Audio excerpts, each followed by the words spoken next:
Consciousness is subtle, isn't it? Yeah, very subtle. It's so subtle that most people don't recognize it. Most people don't know it exists, even though it's who they are. How crazy is that, right?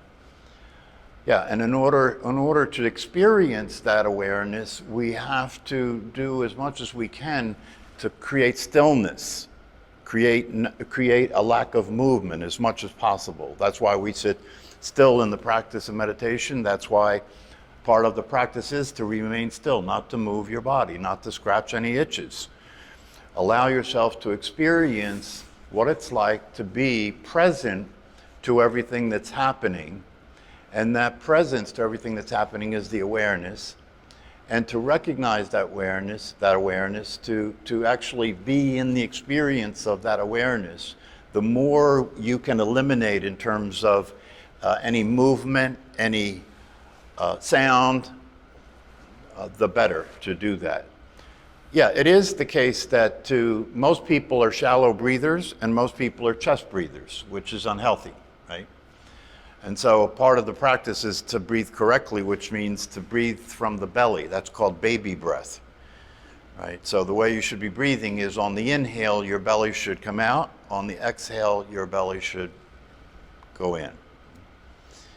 And when you are practicing relaxing, taking a deep breath and getting more oxygen into the blood is good.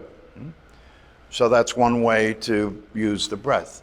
This is a different way to use the breath, to make the breath subtle, to eliminate, to get to the point.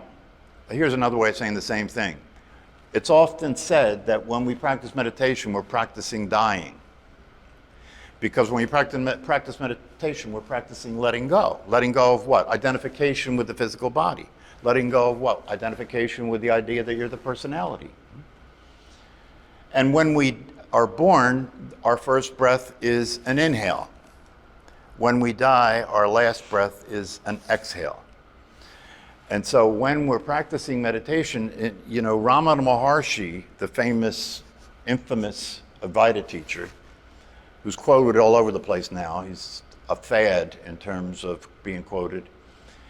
He woke up, he had the experience of awakening when he was terrified of death, because his father died when he was a teenager. And he wanted to understand what's going to happen to me? What's going to happen to me when I die? And so what he did is he lied down on the floor and he tried to imitate his death. He tried to stay still and then pay attention to his breath and make his breath subtle, more subtle, more subtle, more subtle. As subtle as he could make it, right? So it was almost not detectable, right? And then he could try and use that as okay, now there's no breath. What happens? And so he got to a place where he imagined rigor mortis. He imagined that the body was going cold. I mean, he was very serious about wanting to know what happens. And what happened for him was he unexpectedly woke up and experienced himself as the awareness, experienced himself as not a physical body, but as the awareness, and was enlightened in the sense that he saw clearly the nature of reality, the nature of what he was, the nature of what life is. All in a single shot. And this is called Kensho now in our modern practices, right? And so that's the reason. We're using the breath to do a different thing when we're practicing meditation and we're doing it this way. It's my life. And it's your life too. You see, because if you understand what this is all about, and I've said this many, many times, and I understand that we're all in different places in relation to it. But if you understand what this is all about, one of the indications that you really get it, you really get what this is that you understand that this is the most important thing in your life. Right? Because your psychology will be transformed if you practice meditation and learn these teachings. Your emotional life will be transformed if you learn these teachings and practice these teachings, especially if you're doing it with a teacher, or especially if you're doing it with a teacher that is a psychologist, because part of the work necessary to wake up involves dealing with your psyche, dealing with your emotions, dealing with your trauma, dealing with whatever is there that keeps getting your attention, right? Keeps you upset all the time, keeps you being ineffective in the way you're living your life. So, yeah, you say, how do I keep up with this stuff? Well, I'm not keeping up with anything. I wake up in the morning, and this is what I wake up into. You know, I wake up into my intention to be awake. That's what I wake up into. And just like you, the voice in my head's got other plans, right? But as far as I'm concerned, those plans won't be followed by me because I have an intention to be awake and alive, fully alive and awake. And I have an intention to continue to refine that process. There's no end to the refining of the process. The first step that needs to be taken is to aim for Kensho, to aim for having this experience that's spoken about by people. They call it Satori, they call it Kensho.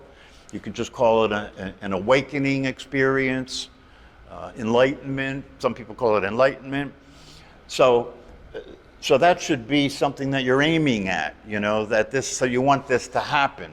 When this happens, it's like, it's the point where the transition occurs, where you cross the bridge, where your psyche identifies itself as awareness instead of the thinker. And when that happens, it's very clear that it happens. It's something that when you're on the other side of it, everything is different. You're in a different room, you're in a different life, you're in a different world, and you see things different, and you feel different. But it's not the end of the game, it's not the end of the show. You still have work to do, and now you're in the most powerful position to do the shadow work, to do the emotional work, because once you've transitioned and you are the awareness instead of the personality, right? Now you're not in the personality trying to work on the personality. Now you're out of the personality working on the personality, and that's a much easier job to do because you're not affected by the personality's tendency to run and hide, right? You don't have to run and hide from anything anymore when you wake up and realize who you are. Your disposition changes, the way you're related to life changes. You start to recognize that the way to be, the way to express your true nature is to be open and receptive at all times. It means your communication with life is yes. That's what it means. Your communication with life is yes. No matter what happens, you welcome it. No matter what happens, you welcome it. Because what you're doing is you're stepping out of the way and stop thinking your good ideas are God's ideas. You're stepping out of the way and letting the process happen. And when you step out of the way and let the process happen, you trust the source. It means that whatever is presented to you in life is there for you. It's there for your transformation. It's there for your growth. Emotions are a perfect example. When an emotion occurs, right, it's there, right? It's energy, right? The simplest way to talk about how to relate to any emotion, anytime, anywhere, is to feel it. That's what it is. It's a feel. We actually call emotions feelings, right? To feel it, right? That sounds almost ridiculous to say, right? But when you really look at it in your own life, or you look at other people, the way they deal with emotions, they reject them. I don't want to feel that. You made me angry. You see what I'm saying? Or I'm sad. There's something wrong. You see, when people say they're feeling something, it's like something's wrong. It's okay. You don't have to. So this turns everything around. Instead of having your foot on the brake, you put your foot on the gas. You want to have life. You want to experience being alive. To experience being alive means to feel your emotions.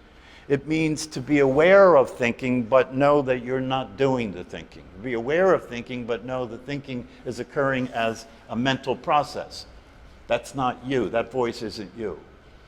And this is a practice. You've got to practice paying attention in such a way where you can recognize every time you fall back into identifying with the personality. So that when you catch yourself doing that, you stop. You stop. You stop. You stop whatever you're about to do and realize that you are now in crazy town. Okay? And when you know that's the case, you stop. You don't continue to play the pattern. You don't continue to act it out. You don't continue to speak the stupidity anymore. You start to have wisdom be what you're expressing instead of complaints, right? And upset and attempts to control everything. Right? Well, if you pay attention, it'll take care of itself. You see, because what we're doing is we're applying awareness. If you pay attention, what we're doing is, see, I'm not saying don't you run from it anymore. That's talking to you as a personality. Yeah, I'm saying who you really are doesn't run from anything. See if you can connect with that. See if you can recognize that. Yeah, and then let yourself be that. Play around with it. Try it. Just try it. Try simply being aware. Simply being aware. Aware of what? Everything. Aware of everything. Your thinking, your feelings, your physical sensations, the whole enchilada, right? And then be open and receptive to it instead of being afraid of it. And notice that even if fear comes up, you can experience being afraid. You won't die from being afraid, right? And then if you allow yourself to experience being afraid and pay attention, you may notice that most of what you're afraid of isn't threatening. It's in your mind. Most of what you're afraid of is your own neurosis.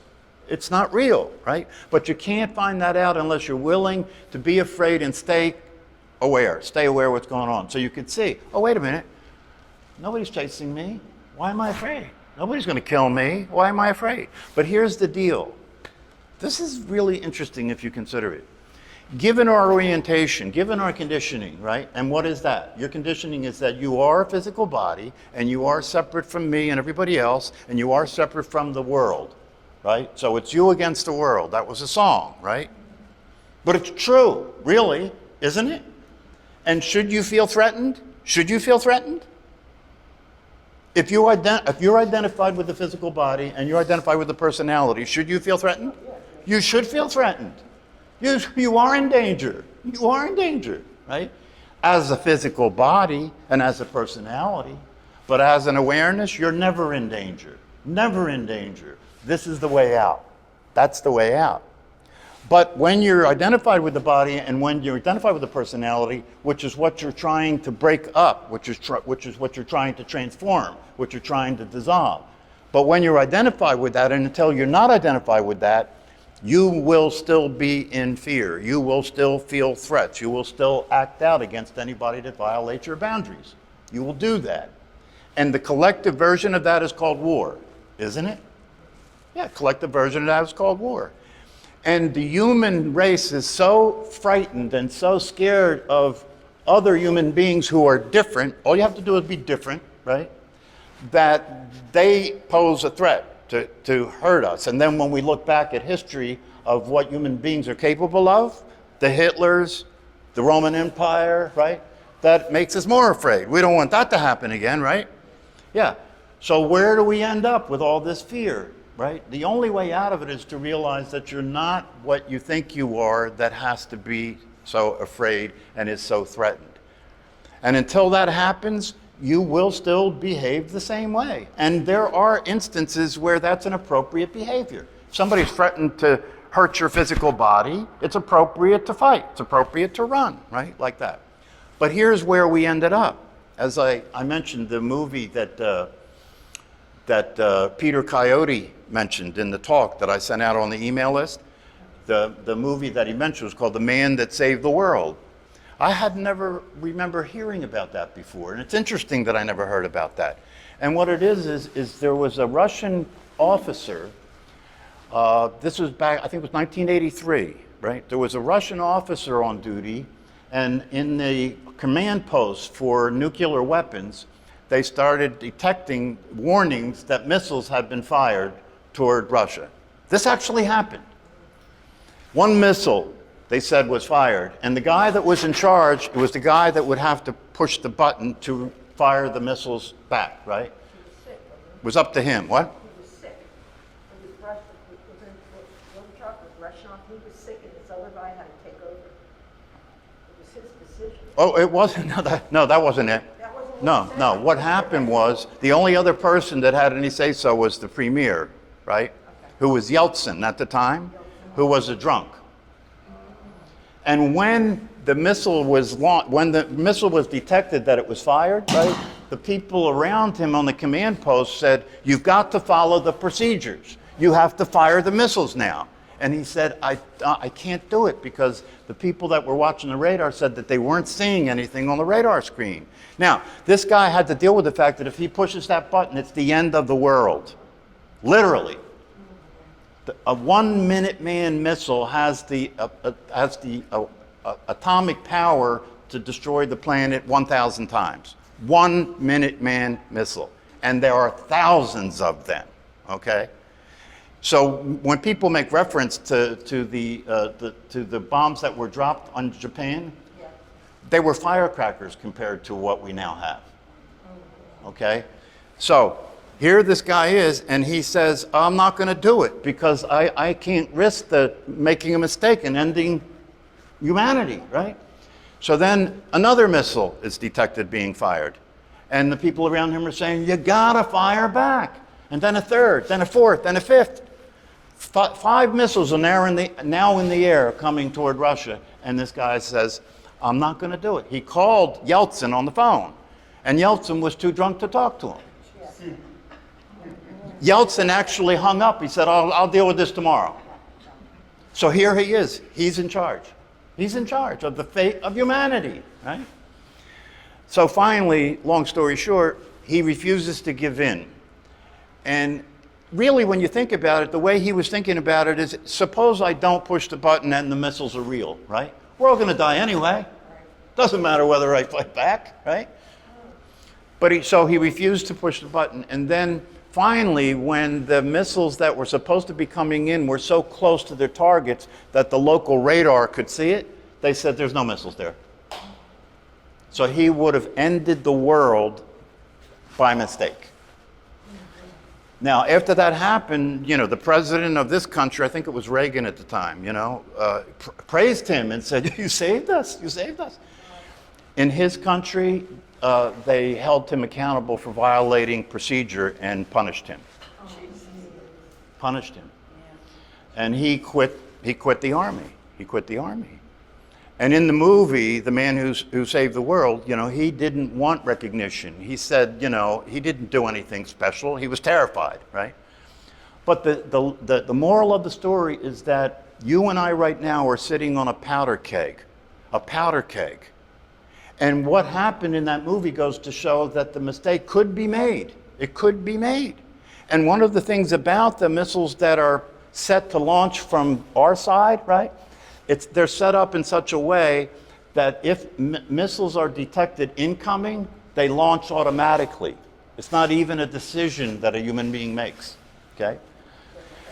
Scientists have said, and it's interesting that all this is kept on the lowdown, right? They don't want the public to know about stuff like this, right? Scientists have said, given the number of nuclear weapons and warheads that exist on the planet right now, and the potential for human error, we are definitely going to have that happen sooner or later. Because I meant what I said. You are threatened. And when you are threatened, you start looking at people who are different as potential threats.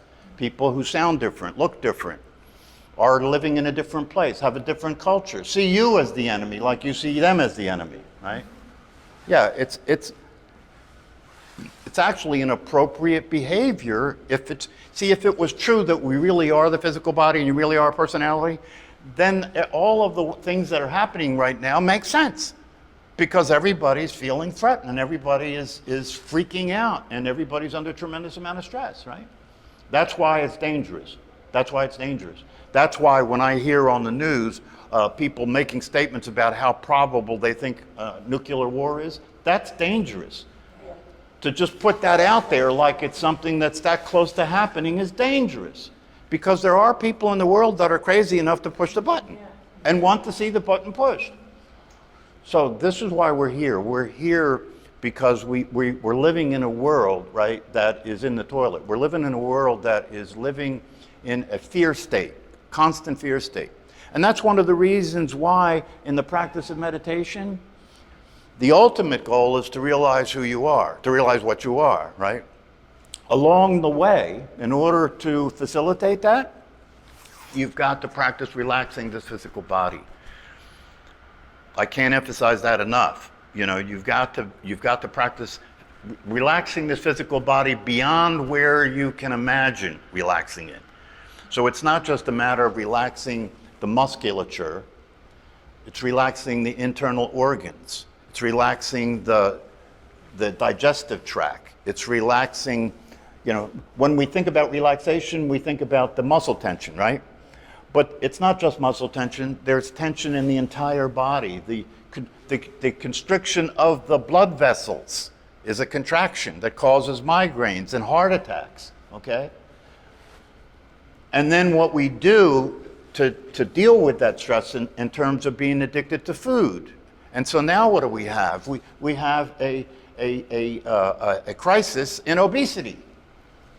Crisis in obesity. People are killing themselves by overeating, and not only overeating, but they're eating processed food, chemically laden food, right? That's presented to them to be healthy, right? And so they just gobble it down, just gobble it down and just blow up. And the body suffers from not getting the nutrition it needs. So these are all manifestations of being ignorant. These are all manifestations of ignoring the truth, of ignoring the reality of what we are. That's why that is the key to everything. That's the key to everything. If you're afraid of death, right, then focus your energy on realizing your true nature. If you realize your true nature, being afraid of death doesn't even make any sense. It solves everything. If you continue to practice meditation and you start to come into the realization of your true nature, there will be a natural relationship with your body. Naturally, you will pay much more attention to what you're putting in your body and be careful about it. And naturally, you'll start to do things to get more exercise or to do the things that work to have your body work. And to do the things that work to have your mind be a safe place for you to live, a safe place. And in order for that to happen, you have to turn the situation around. And what I mean by that is you have to stop letting your mind determine what you do, who you are, how you think, what you feel. Stop letting your mind run that show. As long as your mind's running that show, you're crazy. Because your mind doesn't care about your well-being. It doesn't care about whether you're healthy. It doesn't care about whether you're happy. It's a survival machine. And it does such a good job at your survival that you'll die in the process. You'll die in the process of your survival, according to the way the mind works. And you'll see that in spades if you pay attention. If you wake up through the practice of meditation and you pay attention to the thinking activity and the emotional activity and how that's relating to what's going on around you, you'll start to see the craziness, won't you? Won't you? You'll start to see the craziness. And then it'll be up to you, are you going to be crazy or sane? When you got craziness going on in your head and you got craziness going on in your emotions, are you going to let that come, you're going to put the outside speaker on? When that's happening, are you going to put the outside speaker on? Are you going to let that come out of your mouth, right? If you do, that will provoke somebody else's system to do the same thing back to you. You're familiar with that, aren't you? Yeah, it's called conflict, it's called fighting, it's called divorce. In my case. So we want to come out of that. And one of the things that is the case, and it's hard to believe from the position we find ourselves in, but if you are fully awake, you have no enemies. You love humanity. You have no enemies at all. Even somebody that tries to hurt you is not your enemy. Because in your awakeness, you have compassion for the fact that they're not awake. You're dealing with a machine. When you deal with people that are out to hurt you, that are blind to reality, they're being a machine. They're a machine. They're acting out the threat that they experience as being a separate self, being a physical body, and being a personality. So this what we're here for is like the cure for cancer. What we're here for is the cure for craziness. It's about going sane. And if you continue to do the meditation, practice the meditation, you continue to deepen your understandings, you can get to a place where no matter how crazy it is, you can remain still, you can remain peaceful, you can remain clear-minded, you can remain satisfied. That's why when serious practitioners who have been at this for a while come before their teacher, You know, once you've been around this for a while and you've been exposed to the higher forms of learning, when you come to your teacher, the way the teacher determines where you're at is to ask you a very simple question. Are you satisfied? If you're not satisfied, you got a lot of work to do. You still have a lot of work to do. Are you happy? If you're not happy, then you're probably still living in a personality. You know, it's a whole different reality, you know, when you're awake. You see things completely different. It's a spiritual reality. It's no longer just a physical reality. And it handles everything. It handles everything. It's hard. So you don't have to be the peace pilgrim. All you have to do is create peace in your life. That's what this is about. Finding peace, being peaceful, waking up in the morning and being happy and satisfied. Why? Because you woke up. And because you exist. And nothing else that happens can take that away from you. Because you now have a clear and accurate perspective about reality. Gabish? All right, see you next time.